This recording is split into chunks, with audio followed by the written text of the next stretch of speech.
Good morning, gentlemen. Morning to you. Happy Madaraka Day. Then if you say Erokamano Ainya, we will call you Nyathiwa. Nyathiwa means our child, as these gentlemen know.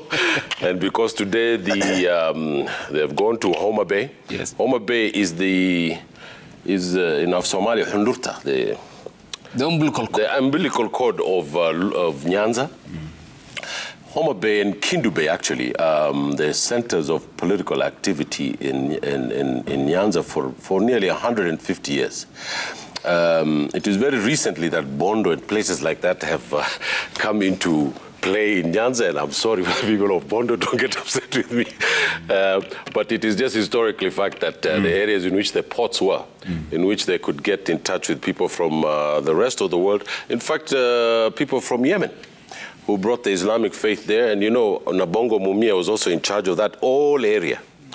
And for that matter, Jaramogi Odinga's father was a bodyguard of Nabongo Mumia. You did not know that, Ayub? I know that. I know now. Now you know.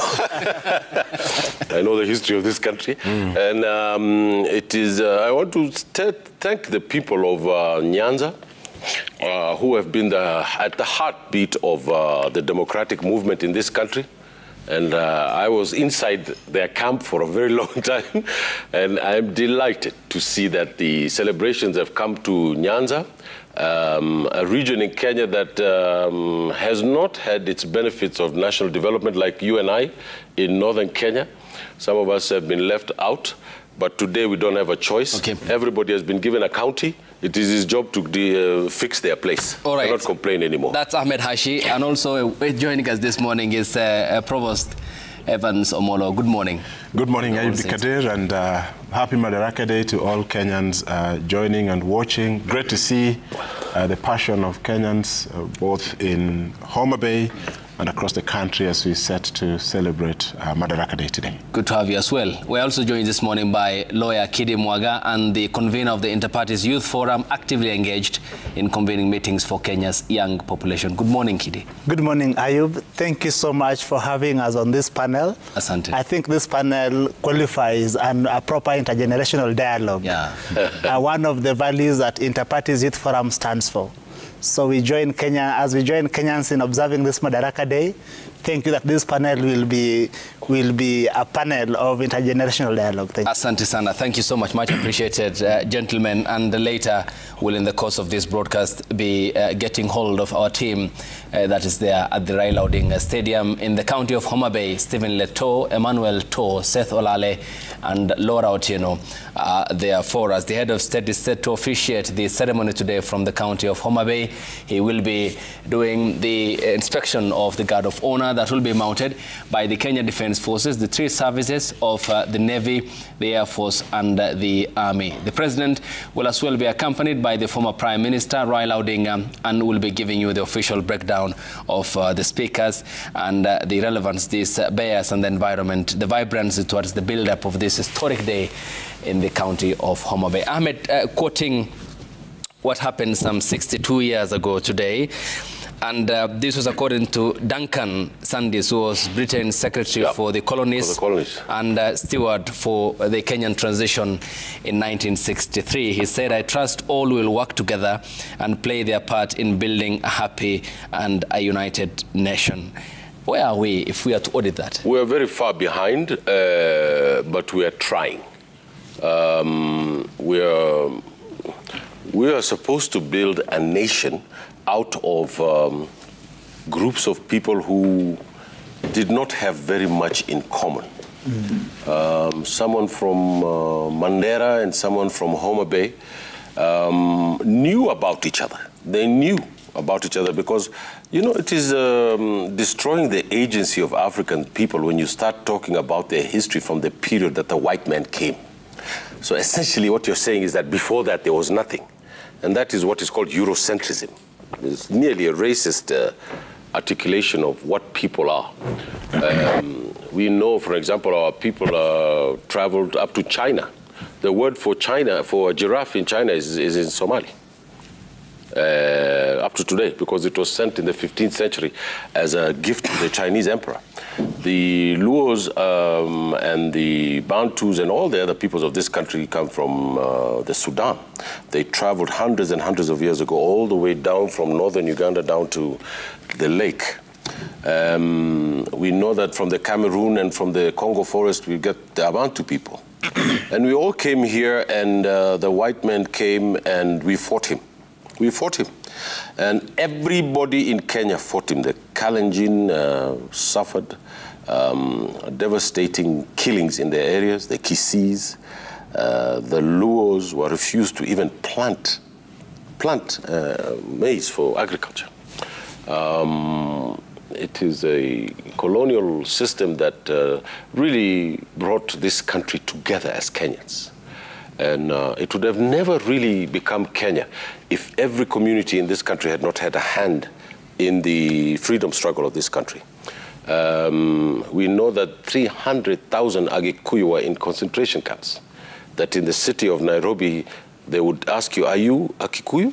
And then you would kneel down and go to jail for it. We know the trade movement that was led by people from Western Kenya and the people from Nyanza, who fought bitterly to get Kenya free. My own family was in the Mau Mau. My uncle Mohammed Hassan Jebeli, Allah yarhama. And I'm proud of that. Go ahead.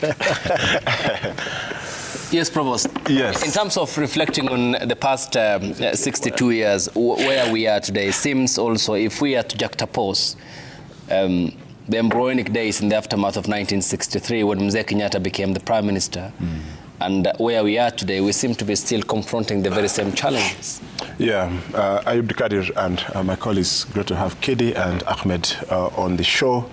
And as we did say, I think when you look at the history of this country, and as far as Madaraka Day and Jamhuri Day are concerned, those achievements were premised on the backdrop of a desire of a people wanting to unite and wanting to confront challenges that were affecting them. As has been said, disease, education, poverty, and to ensure that our people become and grow their full potential as God intended for them.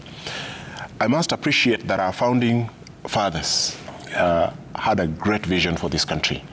And you can see what the late President Kenyatta did and how he pushed the country until President Moi took over.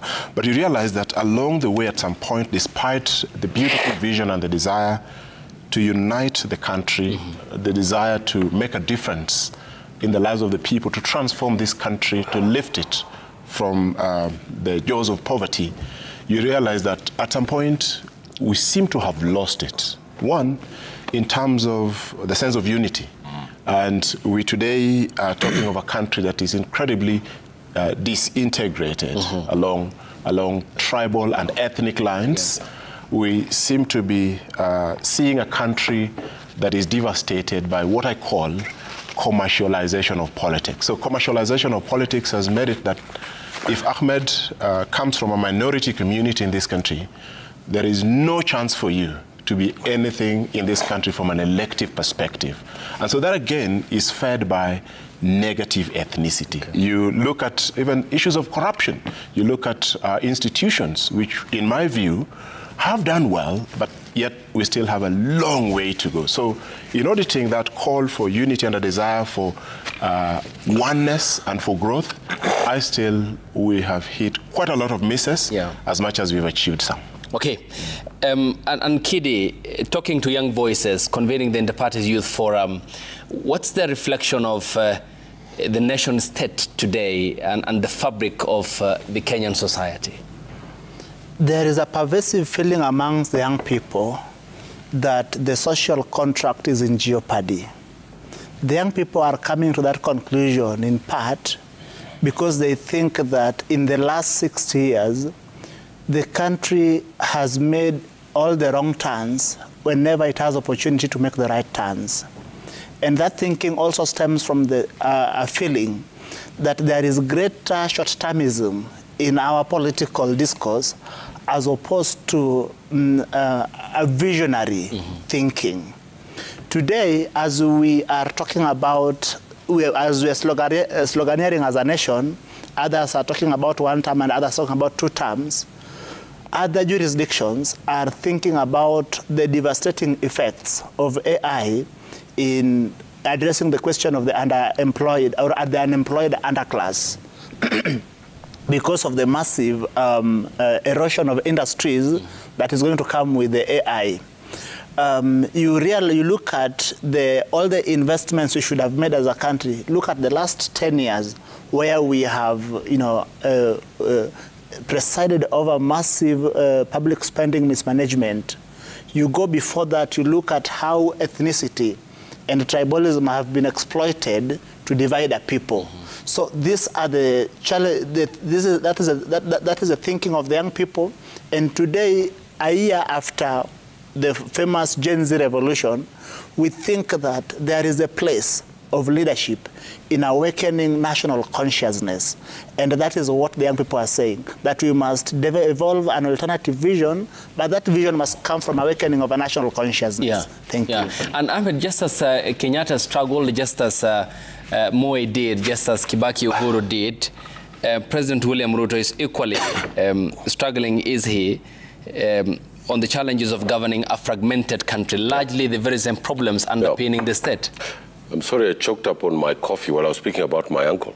There's 3 things we need to learn about Kenya that's very important. That the fathers of this country, Jaramogi Oginga Odinga and Jomo Kenyatta, were split by the Cold War.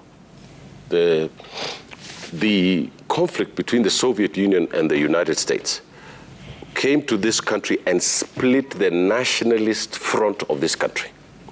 The power of the East and the West was so powerful that it tore apart the binding that was brought together by the nationalist struggle. Jaramogi Odinga refused to be prime minister in this country today. It was Jomo Kenyatta who became prime minister. He was supposed to get the job, and he told the colonial governor that my father and my mentor is in jail. How can I be the prime minister? That is how binded the nationalist front was.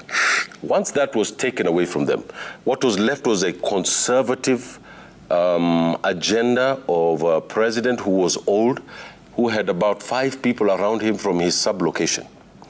And the entire country became beholden to a set of, I couldn't call them anything else but a mafioso. But the shining star in that group was Mwai Kibaki. We came to know that the person who is at the center of the history of this country is Mwai Kibaki, because during the independence struggle, he was during the first government, he was the finance minister. Yeah. He went to economic planning, then he became finance minister. Obama's father, who died down here in a road accident, was his deputy. These were brilliant men who took care of the economy and left the politics alone. Now, the core of our issues from then on has been that because the nation was broken, Arundhati Roy has written a book called The Lives That We Have Not Lived, if I remember. Kenya is a nation, the life that we have not lived, because we were taken and put on another trajectory. That came into a crescendo in a civil conflict in 2008. As you know, I was there. And I saw this country nearly go down the drain. Last point. Today, the same conservative group, it's not tribal. They could have come from us. They could have come from here. They could have come from anywhere else.